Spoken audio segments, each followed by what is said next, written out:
Rémi Fulgence Dangino, ministre de la Communication et des Relations avec le Parlement, porte-parole du gouvernement.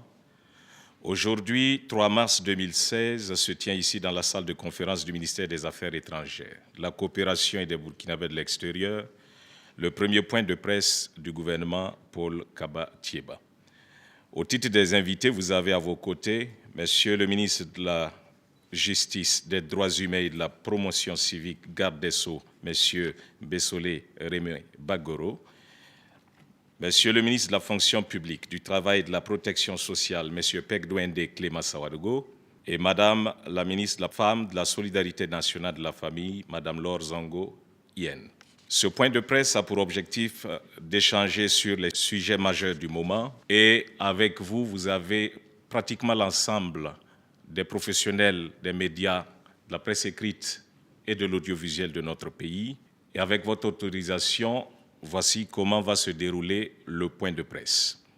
En premier lieu, nous allons donner la parole à Monsieur le ministre de la Communication, porte-parole du gouvernement, qui va certainement camper mieux le décor et s'exprimer sur les questions d'actualité, mais aussi sur les récentes mesures prises en Conseil de ministres. Ensuite, Madame la ministre de la Femme, de la Solidarité nationale de la Famille s'exprimera sur la célébration du 8 mars. Monsieur le ministre de la Fonction publique s'exprimera à propos du dialogue social engagé avec les partenaires sociaux que sont les syndicats et surtout la nouvelle loi 0421 du 24 novembre 2015 relative au statut général de la fonction publique. Et à sa suite, Monsieur le ministre de la Justice reviendra sur la question brûlante actuellement, la grève des magistrats. Il sera suivi un échange avec les journalistes. Monsieur le ministre de la Communication, la parole est à vous. Je voudrais au nom donc de son Excellence, Monsieur le Premier ministre Paul Kaba-Thiéba, vous remercier pour votre présence effective à ce premier point de presse du gouvernement. Depuis la formation du gouvernement le 12 janvier 2016, nous n'avions pas eu l'occasion de nous rencontrer dans ce cadre-là. Donc c'est la toute première fois. Il y a une actualité assez brûlante qui nous a obligés à être sur tous les fronts. Aujourd'hui, le gouvernement, depuis donc la déclaration de politique générale de son Excellence, Monsieur le Premier ministre, est en ordre de bataille et nous sommes là pour répondre à vos questions. Pour ce qui concerne mon département, la préoccupation essentielle aujourd'hui est l'organisation de la 159e journée internationale de la femme célébrée chaque 8 mars. Et aujourd'hui, je dois dire que nous sommes en plein dans cette célébration, en ce sens que les activités de la semaine ont été lancées depuis le 25 février. Nous avons mis en place un comité d'organisation qui s'est réuni à plusieurs reprises pour mettre les petits plats dans les grands pour que la cérémonie soit une cérémonie éclatante le 8 mars. Aujourd'hui, par exemple, nous avions ce matin l'ouverture de l'atelier bilan de la 158e journée. Et à côté de cette rencontre bilan, nous avons aussi un panel qui devait s'articuler autour du thème entrepreneuriat agricole des femmes, obstacles, défis et perspectives. Donc les autres collaborateurs sont actuellement à Jean-Pierre Guingadé depuis le matin autour de ces deux thématiques. Nous aurons demain l'ouverture d'une rue marchande, c'est-à-dire exposition-vente au niveau du FESPACO. Et cela va se dérouler jusqu'au 9 mars. Et nous avons le samedi la célébration des mariages collectifs. Et le clou de la cérémonie sera le 8 mars avec des activités telles que les parades, les défilés. Je dois dire que cette année, ce qui fait la particularité de la cérémonie, c'est que de façon officielle, le gouvernement s'est engagé et a encouragé au port du Faso d'Amfani ce jour-là. Donc, nous pensons qu'il nous faut accompagner cette vision parce qu'elle permettra d'une part de faire la promotion de nos artisans, de nos artisanes qui travaillent d'arrache-pied pour valoriser le Faso Damfani qui est notre identité culturelle tant à l'intérieur qu'à l'extérieur. Donc ce jour-là, nous invitons personnellement tous les citoyens burkinabés à porter le Faso Damfani, qu'il soit extampié année 2016 ou sans extampiation, mais nous invitons quand même à ce que tout le monde, hommes, femmes, jeunes, anciens, que nous puissions valoriser notre tenue traditionnelle qui est le Faso Damfani. Le premier point a trait au dialogue social que le gouvernement entend entretenir avec ses partenaires sociaux. Et le deuxième point va porter sur l'application de la nouvelle loi portant statut des personnels de l'État. S'agissant du premier point, je vais rappeler que le président du Faso, son Excellence M. Roch-Marc Christian Kaboré, a dit dans son programme politique et social qu'il fera du dialogue social l'un des axes essentiels de sa stratégie, de sa démarche avec l'ensemble des acteurs de la société burkinabé. Cette vision déclinée par le chef de l'État a été reprise par le Premier ministre qui a donné le ton en rencontrant le mardi 23 février dernier l'ensemble des syndicats représentés par les centrales syndicales, les délégués des syndicats autonomes à son cabinet. C'était une rencontre de prise de contact, mais qui a donné l'occasion aussi au Premier ministre de décliner la vision du gouvernement en ce qui concerne la manière de travailler avec ces partenaires-là, à travers donc une démarche de dialogue pérenne, de dialogue constructif. Évidemment, cela a été aussi l'occasion pour le Premier ministre de faire au syndicat un peu le point de la situation économique, financière de notre pays, des ressources de l'État également, étant entendu que il est tout à fait normal que les représentants des travailleurs soient informés également de cette situation. À l'issue de cette rencontre que le Premier ministre a tenue avec les syndicats, j'ai à mon niveau également, en tant que ministre de tutelle des syndicats, eu une séance de travail, c'était le 25 février dernier. Je l'ai appelée séance d'immersion sur les questions syndicales, les dossiers qui sont sur la table des syndicats. Et cela a été l'occasion pour moi, c'était la première fois que j'avais donc cette occasion de m'informer largement sur les questions qui sont source de préoccupation des organisations syndicales dans notre pays. Ainsi, nous avons refait le point, par exemple, des conclusions de la dernière rencontre gouvernement-syndicat et cela m'a permis de savoir quels sont les points qui ont déjà trouvé des réponses et les points qui restaient encore à être concrétisés puisqu'il s'agissait donc d'une entente conjointe des deux parties. À l'issue de ces rencontres, étant donné donc la situation de grève qui a été déclenchée par les syndicats des magistrats, Son Excellence, Monsieur le Premier ministre, a encore, à son initiative, rencontré les 3 syndicats des magistrats. C'était le 26 février dernier, à l'effet de les informer que sa porte était ouverte à toute négociation et qu'il convenait donc que, sans perdre du temps, on puisse se retrouver autour d'une table pour examiner les questions qui font l'objet de greffe au niveau des syndicats des magistrats et qui ont donné lieu à une grève. À cette occasion, nous avons également eu l'occasion d'écouter les syndicats des magistrats exposer certaines de leurs préoccupations, mais on n'est pas rentré dans les questions de fond en ce qui concerne les revendications, puisqu'il était entendu qu'on devait se revoir à travers donc une rencontre paritaire, qu'on devait se revoir pour pouvoir donc discuter des dossiers de fond. Bon, malheureusement, après cette rencontre, nous n'avons pas pu asseoir ce cadre de discussion. Nous étions toujours et nous restons toujours dans l'attente de la formalisation d'une délégation des magistrats pour que nous puissions commencer cette discussion. J'ai fait un peu le point de toutes ces rencontres pour dire que le gouvernement tient absolument à préserver un bon climat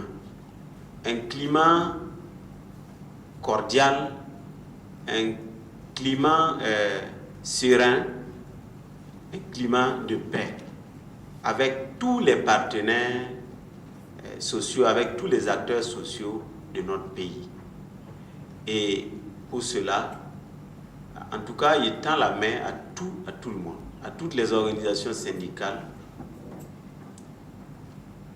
y compris les organisations du patronat également, syndicats des travailleurs, syndicats du patronat et d'une manière générale, tous les acteurs sociaux, afin que le dialogue soit notre arme de chaque jour, en lieu et place de bras de fer qui ne mènent généralement pas à grande chose. Même quand on estime qu'à l'issue d'un bras de fer, on a arraché des acquis, si on fait vraiment le point, peut-être que ce qu'on a fait perdre au pays dépasse ce qu'on a engrangé. Généralement, la nation n'est pas gagnante parce que forcément on a perdu des choses. Bon, même si après on dit qu'on a gagné, en fait finalement, globalement on n'a pas gagné. Si le pays a reculé, même d'une heure de temps, c'est une grosse perte pour tout le monde. Donc aujourd'hui, le gouvernement reste ouvert à toute négociation, à tout dialogue sur les préoccupations dont nous savons que beaucoup sont légitimes. Nous n'ayons pas leur légitimité. Donc, nous pensons que par cette arme du dialogue, nous pouvons garantir la paix sociale incontournable. La paix sociale est condition sine qua non pour une quelconque évolution de notre pays, surtout après toutes ces années de turbulence. S'agissant du deuxième point sur la nouvelle loi portant statut général des emplois de la fonction publique, je voudrais rappeler donc qu'il s'agit d'une loi qui a été adoptée le 24 novembre 2015, qui est la loi 081, et qui remplace la loi 013, que beaucoup de gens connaissent, la loi 013, qui est en vigueur depuis 1998 et qui régit les emplois de la fonction publique. À travers cette loi, il y a un certain nombre de questions qui ont trouvé des réponses, à mon avis en tout cas judicieuses. Désormais, les contractuels de l'État, comme vous le savez bien, le personnel était subdivisé en deux grands groupes, les fonctionnaires d'une part, les contractuels de l'autre. Mais en fait de contractuels, il s'agit d'employés qui vont faire toute leur carrière dans la fonction publique, mais sous le vocable de contractuel. Donc je pense qu'il était tout à fait de bon ton de mettre fin à cette situation et d'aligner les deux catégories de personnel, désormais tous donc fonctionnaires. Cela a des incidences, que ce soit du point de vue des carrières, du point de vue des emplois, des métiers, que du point de vue des traitements indiciaires, des traitements catégoriels. Du point de vue des carrières, il faut réorganiser donc les emplois. Et pour cela, la loi prévoit que des statuts particuliers, donc selon les catégories de travailleurs, les métiers, les professions, que des statuts particuliers puissent préciser l'organisation interne de chaque métier et de chaque emploi. Cela donc permettant de déterminer la nouvelle classification du personnel. C'est un travail colossal qui prend des mois et des mois.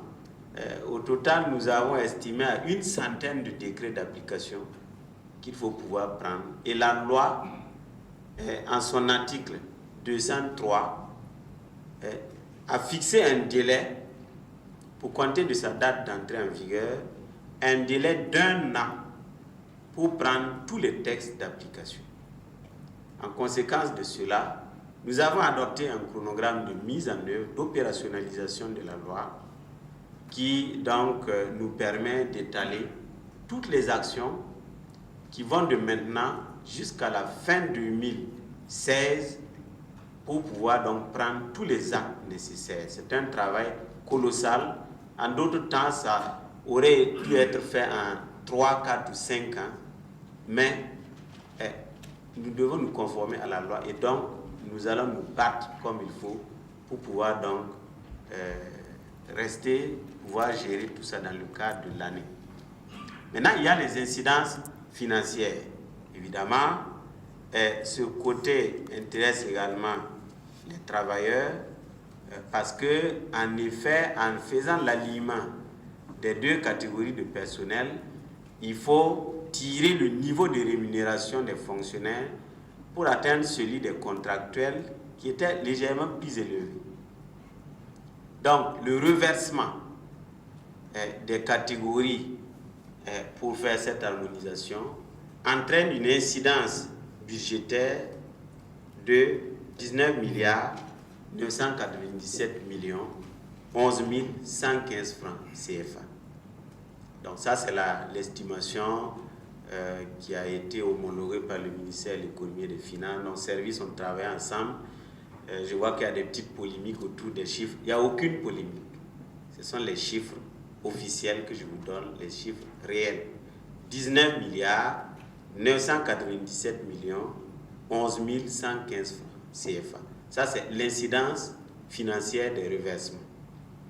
Mais il y a une autre incidence financière qui n'est pas directement due à la loi, la nouvelle loi, mais qui est quand même une incidence incontournable parce qu'il faut régulariser préalablement toutes les situations des fonctionnaires. Ce faisant, ceux qui avaient des retards d'avancement, il faut régulariser. Les avancements même de 2015, il faut mettre tout ça à jour avant d'opérer ce reversement. Et donc, la mise à jour de toutes les situations rendues urgentes par le fait de la mise en œuvre de cette loi donne lieu à une incidence de 18 milliards 313 millions 33 700 francs CFA. Maintenant, comme je vous l'ai dit, il y a 100 de décrets à prendre. Tous ces décrets-là, il faut un travail interministériel, il faut un travail de fourmi, il faut un travail de conception, un travail de cogitation, vraiment de jour comme de nuit. Et naturellement, ce travail ne se fait pas sans incidence financière, puisqu'il va au-delà du travail normal des services. Donc, forcément, il implique diverses personnes, diverses compétences. Et donc, il implique aussi des charges qui se chiffrent à près de 900 millions de francs CFA sur l'année. Au total, la mise en œuvre de cette nouvelle loi, le reversement, les régularisations, les activités d'opérationnalisation donnent lieu à une incidence budgétaire globale d'un peu plus de 39 milliards de francs CFA. Pour le budget de l'État, c'est pareil, parce qu'il faut trouver cet argent dans l'année 2016. Malheureusement, la mesure a été prise en 2015, la loi a été votée donc en novembre 2015, mais un seul franc n'a pas été budgétisé dans le budget de l'État pour pouvoir appliquer cette loi. Donc aujourd'hui, le nouveau gouvernement doit trouver des solutions idoines pour pouvoir, dans le cadre des lois de finances rectificatives, régler la situation. Le gouvernement va appliquer cette nouvelle loi dans toute sa rigueur. Maintenant, comme il y a des incidences, il faut bien sûr travailler à trouver les solutions concrètes. Ce n'est pas de la phraséologie, ça c'est du concret. Trouver 40 milliards, ça c'est du concret. Il faut donc trouver cette solution, voir à quoi on doit renoncer pour pouvoir régler la question, parce que c'est ça la rectification de la loi de finances, c'est de devoir revoir le calibrage général du budget, voir si on peut trouver de nouvelles ressources, etc. etc. Et donc, je tiens à rassurer les fonctionnaires burkinabés que la loi sera appliquée, que nous avons un délai d'1 an pour l'opérationnaliser entièrement, c'est un délai légal, et qu'en tout état de cause, l'incidence financière pour les fonctionnaires qui devraient constater des incidences, l'incidence financière est calculée nécessairement pour compter du 1er janvier 2016. Donc même s'il y a un retard pour pouvoir constater l'incidence, c'est nécessairement avec un rappel pour compter du 1er janvier 2016. Alors il faut dire que le premier préavis de grève des syndicats de magistrats a été déposé le 5 janvier 2016. Le 5 janvier 2016, soit avant même la nomination du Premier ministre et donc de la formation du gouvernement du Burkina Faso. Lorsque le gouvernement a été formé le 12 janvier 2015 et que j'ai été nommé ministre de la Justice, le 13 janvier, soit le lendemain, j'ai cherché à rencontrer les magistrats avant même d'être installé, puisque j'ai été installé le 18 janvier. Donc je les ai rencontrés pour leur dire que le gouvernement était préoccupé par leur situation et qu'il avait besoin de s'asseoir, d'examiner leur situation avec de prendre une décision. Bien évidemment, nous n'avons pas pu nous entendre et à la suite des audits attentats le 15 janvier 2015, ils ont décidé de suspendre leur mot de grève et je les ai reçus, je les ai félicités dans ce cadre-là parce que c'était une bonne chose.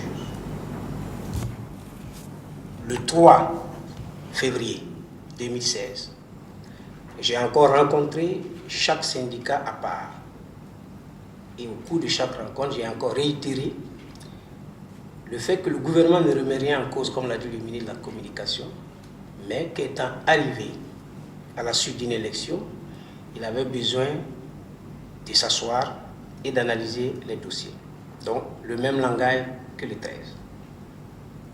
Le 4 février 2016, j'ai pris sur moi d'adresser un courrier à ma collègue de l'économie, des finances et du développement pour lui demander de voir ce qu'on peut faire tout de suite pour réactiver une commission en vue d'examiner le dossier des magistrats. Et je vais vous dire pourquoi il est nécessaire qu'on négocie. Le 8 février, j'ai fait ampliation, tenir copie de cette lettre au syndicat de magistrats qui m'ont répondu et qui m'ont dit ils apprécient ce que j'ai fait, mais ils tiennent à ce qu'on adopte le décret tel qu'il a été négocié avec le comité intersyndical et je vais expliquer. Et c'est ce même jour, le 8, donc, que le préavis de grève, le deuxième préavis de grève a été déposé pour la grève qui vient de s'écouler et qui a pris fin le 1er mars. Quand ce préavis a été déposé, le 12 février 2016, j'ai encore rencontré les syndicats des magistrats pour leur réitérer la même chose, à savoir que le gouvernement est conscient de la légitimité, comme l'a dit mon collègue, de leurs revendications, mais qu'il avait quand même besoin du temps pour analyser et faire le point de toutes les situations. On vous a parlé des situations des autres agents publics. J'ai réitéré donc ce langage. Et comme l'a dit donc M. le ministre de la fonction publique, le 26 février, le Premier ministre a rencontré encore les syndicats des magistrats. Si j'ai fait ce rappel, c'est pour lever tout équivoque. Parce que j'ai entendu, j'ai lu dans certaines presses en ligne que c'est le ministre de la Justice qui passe au dilatoire qui veut remettre en cause les acquis des magistrats qui a précipité la grève. Je vous ai dit que le premier préavis a été déposé le 5 janvier. Je n'étais pas encore nommé ministre. Donc il n'est pas vrai de dire que c'est parce que le ministre de la Justice veut remettre en cause ses acquis que la grève a eu lieu. Ça, ce n'est pas exact. Deuxièmement, nous avons entendu également sur certains médias télévisuels que le gouvernement refuse de dialoguer. Comme je vous l'ai dit, nous avons fait l'offre de dialogue, nous sommes prêts pour faire le dialogue. C'est vous dire que le gouvernement, à travers donc ma modeste personne, n'a pas eu de cesse de rencontrer les syndicats de magistrats pour leur dire de patienter le temps qu'ils puissent analyser la situation, les rencontrer. Pourquoi? Lorsque les états généraux sur la justice ont eu lieu, il en est ressorti un pacte sur le niveau de la justice qui demande effectivement que pour renforcer l'indépendance de la justice, il faut non seulement prendre des textes normatifs sans incidence financière, mais qu'il fallait renforcer aussi les conditions de vie et matérielles des magistrats. Parce que nous en convenons que l'indépendance est un tout. Donc dans ce cadre-là, 8 avant-projets de décret ont été préparés, dont 3 principalement ont une incidence financière et les autres pas. Ces décrets ont été préparés sous le gouvernement de transition. Or, il se trouve que pour les décrets, 2 des décrets, il y a une incidence financière, notamment la grille indiciaire. Il y a eu une commission interministérielle qui a travaillé, composée de représentants des magistrats, du ministère de l'économie, des finances et du développement et du ministère de la justice, qui a fait des propositions. Je dis bien des propositions, parce que c'est un travail de technicien qui ne lit pas le ministre. Lorsque le ministère de l'économie et des finances a reçu ces propositions, le ministre qui s'est réuni avec son staff a fait des contre-propositions, a amendé le décret et a fait des contre-propositions qu'il a renvoyées au ministre de la Justice et des Droits humains à l'époque, qui les a transmis au syndicat des magistrats.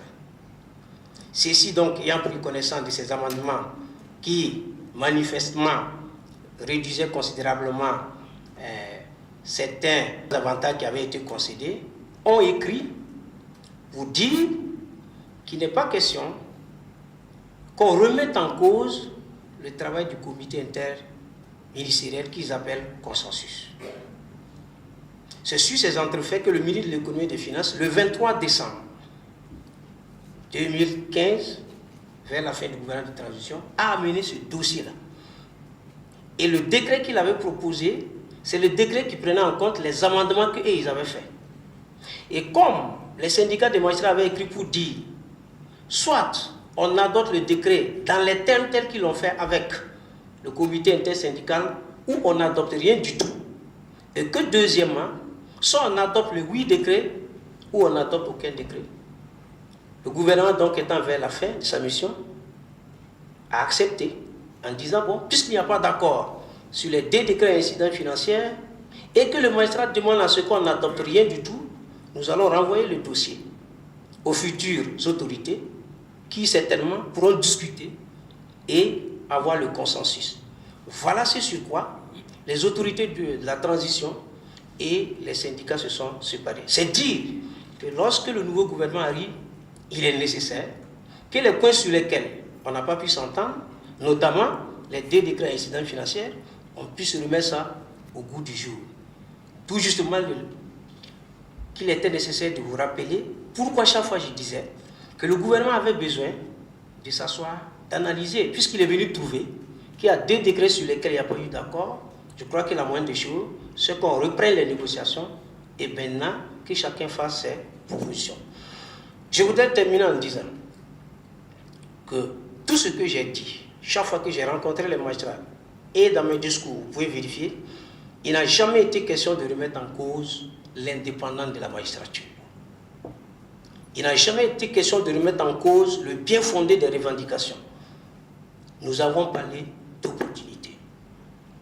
Donc, je vais rassurer les magistrats que dire qu'une revendication n'est pas opportune, c'est-à-dire le fait d'aller en grève en l'état actuel n'est pas opportune, ne veut nullement dire qu'on se réunit ou qu'on se fait acheter.